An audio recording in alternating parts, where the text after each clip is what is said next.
If it's difficult to acquire more ground, how can we take what we have and turn it into more productive soil so that we can continue to make a living off of what we have? Definitely a lot of new things to come out of Soil Health Partnership in the next year, and we're even piloting programs that are a little bit less intensive than the research sites that we started with to try to make it easier for more people to participate.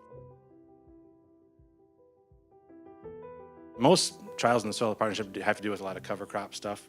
Mine is a little different. Mine's actually a tillage study. I think it's going to be interesting because I already kind of know the results in my head because we've been doing it long enough where I'm pretty sure that the vertical till site's going to win.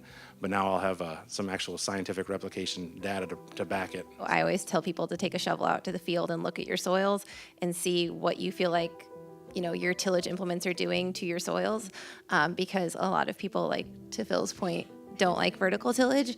Walking Phil's fields with him, seeing what their soils look like, there's definitely a big difference in that tool compared to others and the way that he particularly runs it. Several years ago, we started asking ourselves in the corn on corn, is this deep tillage really gaining us anything? And in fact, for about 3 or 4 years now, we've began to follow the same practices he is.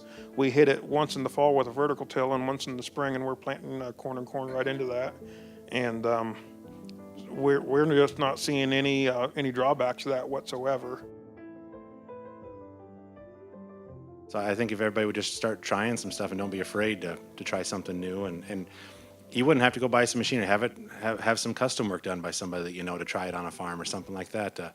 Just give it a shot. And there is some pretty amazing things happen if you can keep some residue in the soil and let the natural activities of earthworms of that nature happen in your soil and don't disturb them.